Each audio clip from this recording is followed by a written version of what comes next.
Isyu, serbisyo publiko. Aksyon Radio!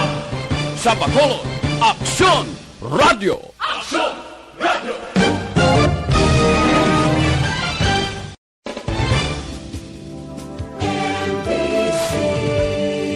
Manila Broadcasting Company. Sa balita, komentaryo, isyu, serbisyo publiko. Aksyon Radio! Sa Bacolod, Aksyon Radio. Aksyon Radio!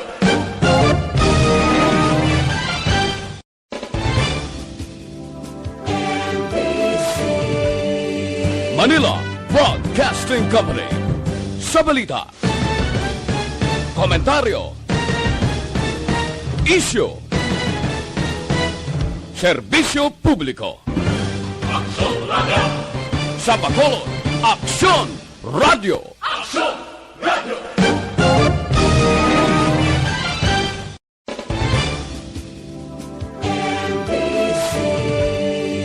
Manila Broadcasting Company.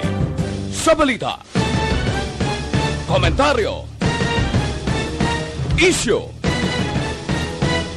serbisyo publiko. Aksyon Radio! Sa Bacolod, Aksyon Radio. Aksyon Radio!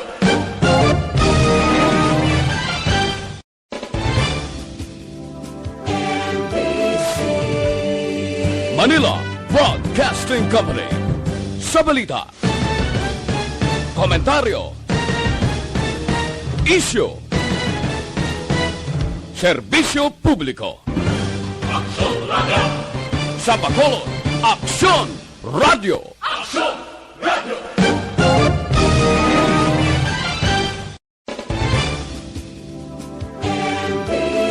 Time las 6:34.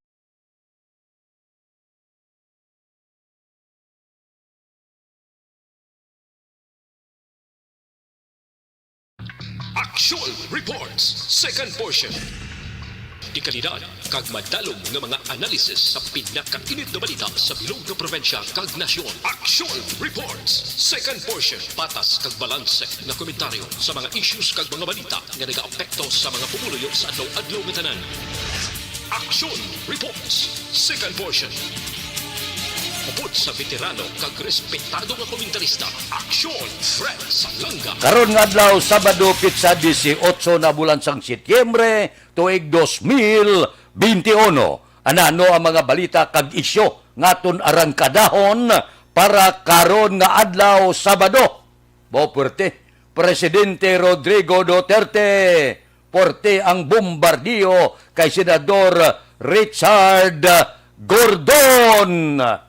Siling sang Senado, wala kami iamatayog sa pamahog ni Presidente Rodrigo Duterte. May expose si Senador Richard Gordon. Samtang isyu lokal, ginhingyo ni Mayor Leonardia bulig sang Energy Regulatory Commission. O si saan nyo man, hindi maagwanta nga pagtaas sang balayran sa kuryente. Ini nga mga balita kag isyu idulong sa aton sa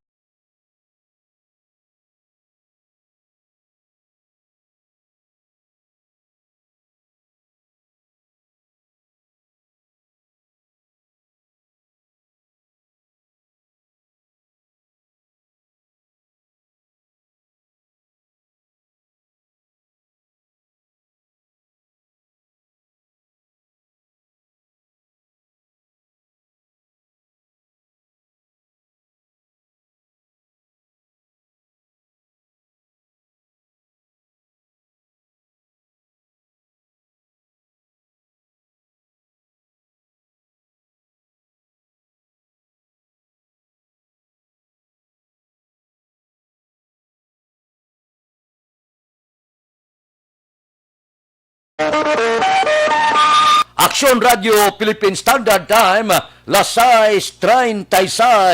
Porte na ang arangkada, wala na untat. Hasta na ni sa masunod nga tuig sa pag-abot sang kampanyahanay, magalala pagid ang isyuhanay. siling kahapon ni Presidente Rodrigo Duterte ay sos niya, Gordon, hindi ko pagpahiuga, hindi mo ko iya mapahog, sos, hindi ko iya kawatan, pariyo sa imo, nga ginahimo mo ang Red Cross nga milking cow, ginagatasan mo, purti nga arangkada sang presidente kay Gordon, siling niya, kuha ka na pundo para sa imo kampanya sa eleksyones, sos, oo, siling niya, ikaw niya ang ginakabuhi mo, amo ang dugo sa tao. Purti man si Presidente Rodrigo Duterte, niyang kapital mo, dugo, niya wala kahuya. Purti nga rangkada, no?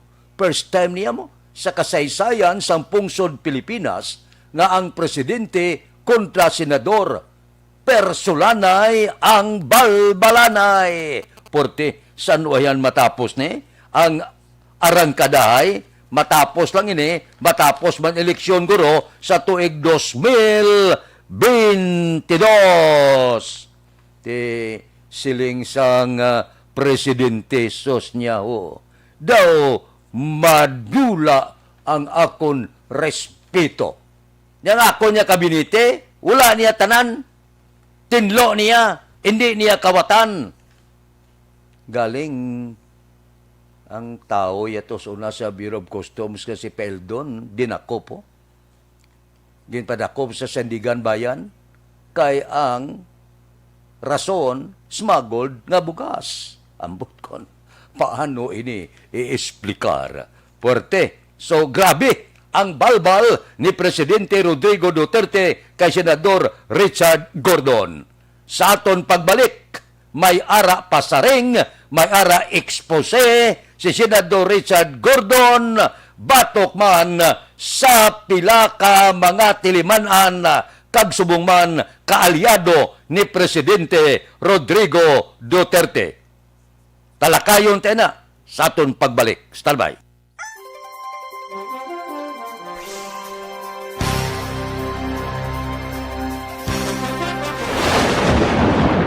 Ang elementary nga evacuation center na concern din baha man. Uy. Dati pinagaman apat kumansaka ang tubig. Actually, ko po Yung medyo mataas na ang tubig, so ginaulat natin nga pasiwat nga nag-traffic to or nag-traffic dito sa sulod ang mga continuous rain ang nag-subject sa factor sa pagsaka sa sining tubig sa subong.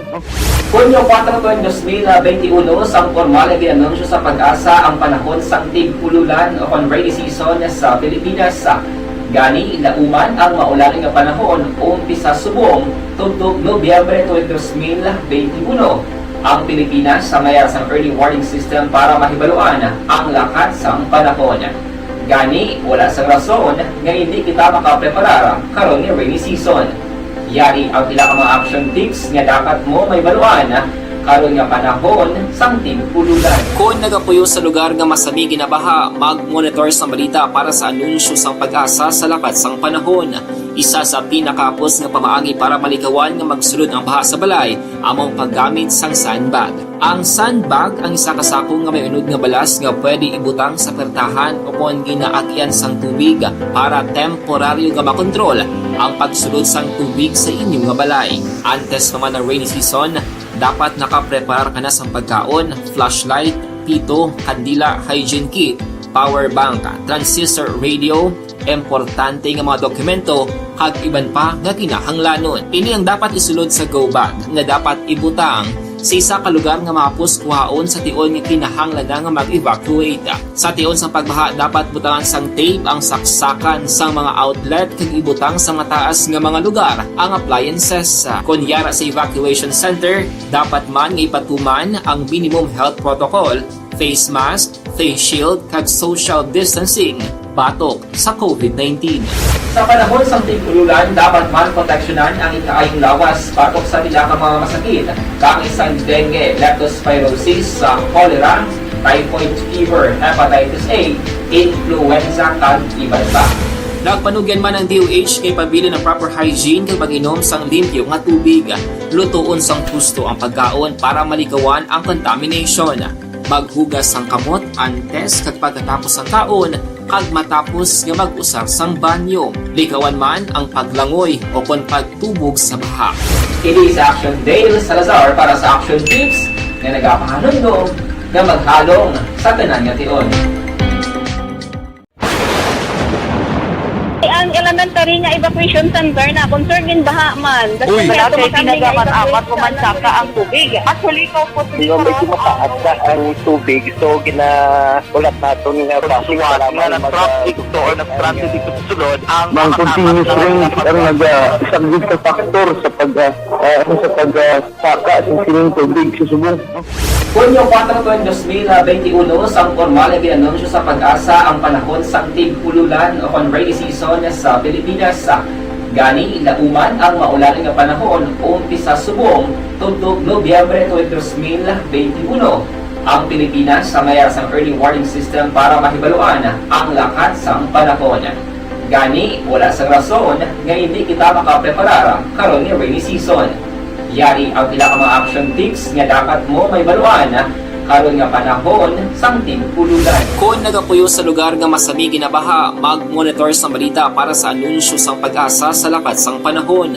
Isa sa pinakapos nga pamaagi para malikawan nga magsulod ang baha sa balay among paggamit sang sandbag. Ang sandbag ang isa ka sako nga may unod nga balas nga pwede ibutang sa Aksyon Radio Philippine Standard Time, las 6:43 ang masunod nga isyo. Idulong sa aton sa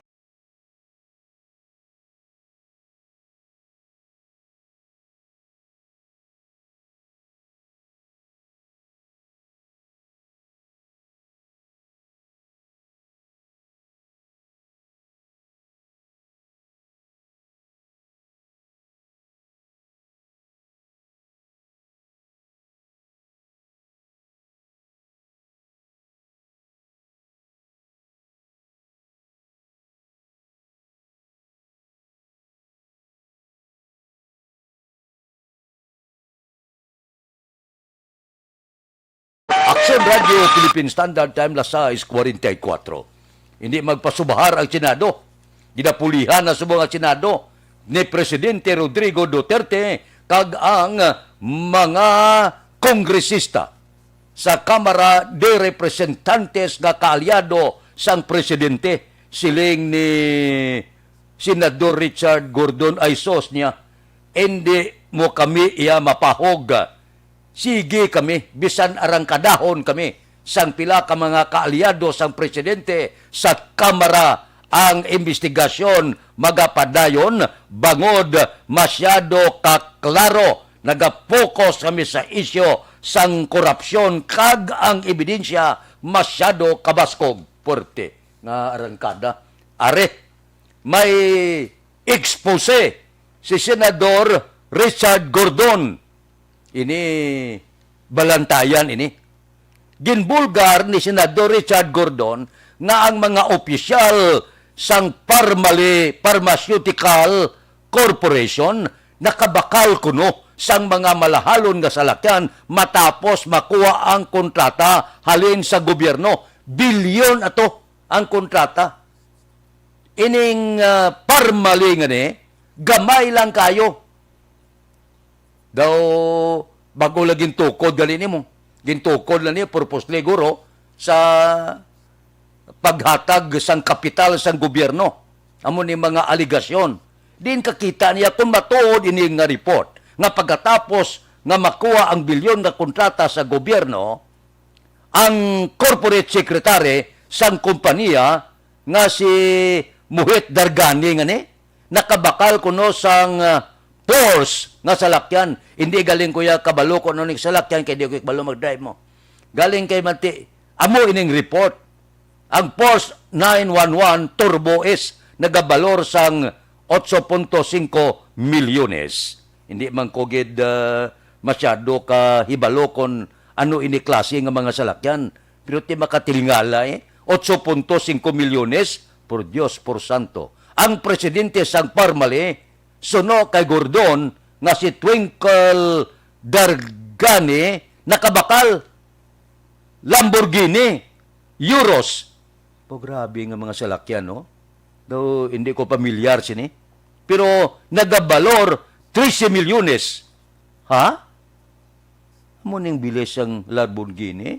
Direktor sang Parmalee nga si Lincoln Ong, nya kay ti direktor lang ko, Lixos lang ko no, RCF, ano ning Lixos? Pero ang balor, 5.9 milyones. Mga pores, ano ning pag-pronounce ni, Cayenne, BR6, nga ginabulubanta, nagabalor sang 6.35 milyones, tubtob 8.85 milyones. Purti ba? Kag Porsche Carrera, 45, nagabalor sang 13.5 milyones. Amo ni, di maagwanta nga mga salakyan, no? Amo gali ni kamahal sa mga salakyan ni nga mga Lamborghini nga ni. Ha, grabe. Tiyamak mo, amo ning expose ni Richard Gordon, ti slabton nila ni. Kinanglan, pagbaton, gikuno mo. Pagkaligad lang, pagbaton sang kwarta nga bilyon, halin sa gobyerno, gikan sa pagbakal kuno sa mga galamiton para sa COVID-19 na, insigida, ginidla kuno ang mga salakyan, lunsay, mga Chinese national. Amakin mo, kung matuod ini, disgrasya gid. Baw, kung matuod ining aligasyon, ang people's money, binakal nila ya, sang gailidlak na salakyan, tag milyones, ang kwarta taya kita gabayad buwis, ako por ehemplo, abi, kaya hindi ko kabalo mag-drive, amak mo ang inabayad ko nga buwis ya, bakal na sang milyon, samtang ako, gasakay sa tricycle kag tricycad, daw hindi naman amo. Kon matuod ang aligasyon. Action Radio Philippine Standard Time, las 6:48. Mabalik kami pagkatapos ini.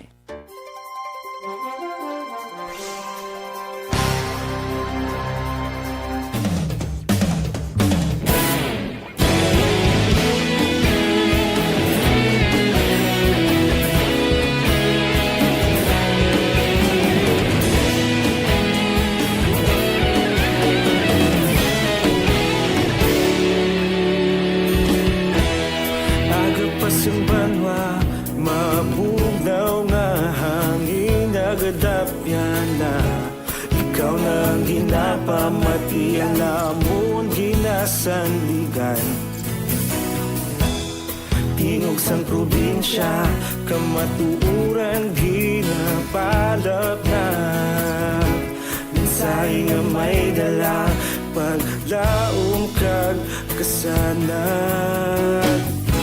Tinuig na nagligan, ikaw gihapon ang ako nga estasyon. Sa pagbudlak sang adlaw, sa pagtuhaw sang biton, mga balita nga dala inspirasyon. Aksyon radyo, bakolod man sa gihapon. Padayon aksyon radyo, bakolod sa luto sa imo. Padayon aksyon radyo, salamat sa pagserbisyo. Patas kag balanse, matuod nga mensahe, wala sang ginadampingan. Padayon aksyon radyo.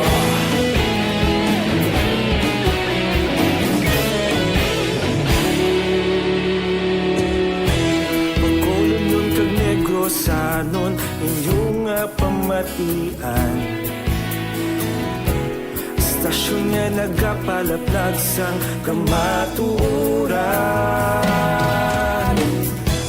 Mabakod nga prinsipyo, reporter handa sa serbisyo. Kahapon, karon kag sa gihapon, kita magapadayon. Tinuig na nagligan, ikaw gihapon ang ako nga estasyon. Sa pagbutlak sang adlaw, sa pagtuhaw sang biton, mga balita na may dala inspirasyon. Aksyon radyo, bakolon man sa gihapon. Madayon aksyon radyo, bakolon sa luto sa imo. Padayon aksyon radyo, salamat sa pagserbisyo. matuod na mensahe, wala sa ginadampigan. Padayon Aksyon Radyo. Una sa balita, una sa aksyon. Sa Bacolod Aksyon Radio. Una sa balita, una sa aksyon. Sa Bacolod Aksyon Radio. Kita ulog na na'y sagsay anong ang kalintangan. Responsable at ang balita, pagkain na ipalak na. Malasig pero sigurado, aksyon na may dalang pagpalangga.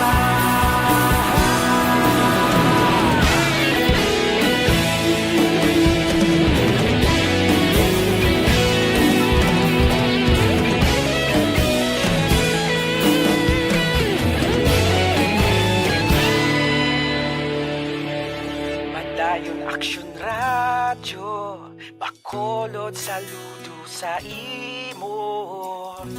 Padayon Aksyon Radyo, salamat gid sa pagserbisyo. Padayon Aksyon Radyo, Bacolod saludo sa Aksyon Radio Philippine Standard Time, las 6:53. Tandugon ko lang ni ang ginpangabay bala sang alkalde sa Bacolod ni Mayor Leonardia, bulig sang Energy Regulatory Commission nga usisaw na pagtaas sa balaran nga kuryente sa lugar nga sakop sa Sineco. Ini nga isyu iya makatawo ini. Amo ini ang dapat ipasabat sa Sineco. Dumdum kamo sa tong Agosto ang biling sang Sineco tagalumapaw. Siguro panahon na giman nga ipausisa naton. Manami ining pangabay ni Mayor Bing Leonardia kaya mo ining aligot-got sa mga konsumidor sa Bacolod. Tanan halos na konsumidor. Dalagko ka man, gagmay ka man. Puerte ang pamuyayaw sa itong nagligad nga Agosto. Libo mo ang ginibwal, ginapatong, kung ang imo sinibiling sa nagligad nga binulan, gadalagan abi mga 5,000, gahimo sa 8,000 mo. At ang 1,000, galambot, ang 3,000, 4,000, porte nga reklamo sa konsumidor. So panahon na, ining ginhingyo ni Mayor Bing Leonardia para ini sa konsumidor, makatao ini. Nga dapat panahon na, nga ipathag sang Sineco ang hindi maintindihan nga pag-ibwal sang presyo sang balaran sa kuryente. Pagkatapos, dapat ipathag sang Sineco, inila ginahimo, jutay lang hangin, patyon nila ang kuryente. Pasigahon, patyon, pasigahon, patyon. May tanay ko ginpatay, ba tayo yun? Kundi patyon nila, dugay-dugay pasigahon nila, hindi ka kapreparar, patyon naman nila. Ang tanan mga gamit, sulabalay, guba. May tani ko guba sa alig, ang Sineco, blang okay, naglaguba, na bayran namon. Wala. Sa likod nga porte ang brownout, matay siga, ang balaran mo, mas nagaibwal pa. Abi mo, anay kung brownout, kundi na medyo makakini-kini ka, naglain pa. Kung damo ang brownout, mas gadako ang balaran sa konsumidor. Amo na dapat ipatag sa Sineco. Porte na nga kastigo sa pumuluyo. May pandemic pa kita. Wala man kaluoy nga suso ang pagpatong sa balaran sa kuryente. Lain pa ya, kaya ang tanan nga kinawatan sa kuryente, ipatong sa aton. Ano na yan nga wala nyo gimbatayan ng inyong kuryente? Kay kawaton niya, ipatong nyo sa konsumidor. Ang malain pa kay konsumidor kuno kita. Ang malain pa kay kooperatiba, membro kuno kita. Ti membro nyo, inakastigo nyo sa presyo nga daw wala kabalo kung di nagalalin ang pagpasaka nyo sa balaran sa kuryente. So siguro panahon naman, eksakto ni, panahon na nga dapat paisplikaron na sila kung nga hindi maintindihan ang balaran sa kuryente. Kung diin pa to nga gaantos ang tao sa pandemic, dito pa kaginabalbal nila sang hindi maintindihan nga saka sang presyo sang balaran sa kuryente. Aksyon Radio Philippine Standard Time, las 6:56. Mabalik kami pagkatapos ini.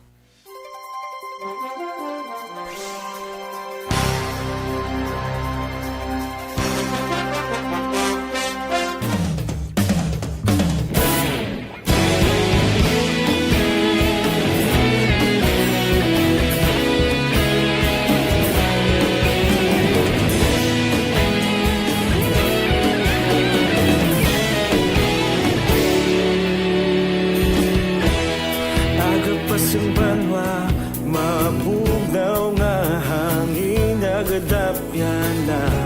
Ikaw nang ginapamati, alamon ginasanligan. Tingog sang probinsya, kamatuuran ginapalap na. Mensahe nga may dala, paglaong kag kasanat. Tinuig na nagligan, ikaw gihapon ang ako nga istasyon. Sa pagbudlak sang adlaw, sa pagtuhaw sang biton. Mga balita, mga dala, inspirasyon. Aksyon radyo, bakulog man sa gihapon. Padayon aksyon radyo, bakulog sa luto sa imo.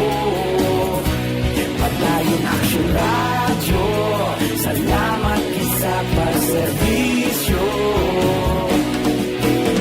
Patas kag balanse, matuod nga mensahe, wala sang hinadampingan. Padayon aksyon radyo.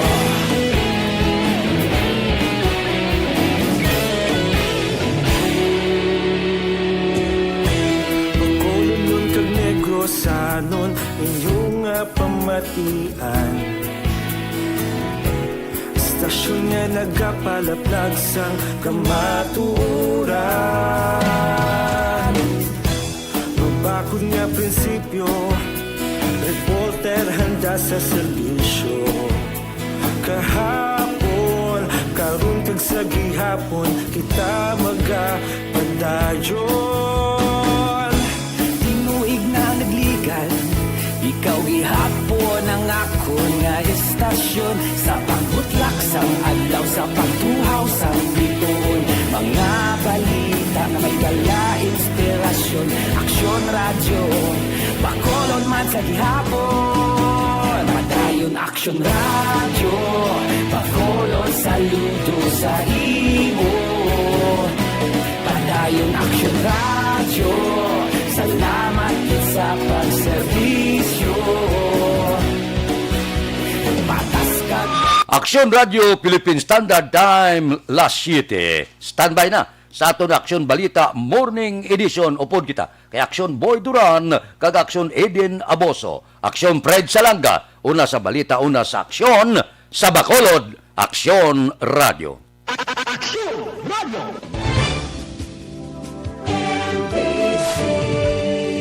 Manila Broadcasting Company. Sa balita, komentaryo, isyu, serbisyo publiko. Aksyon Radio! Sa Bacolod, Aksyon Radio. Aksyon Radio!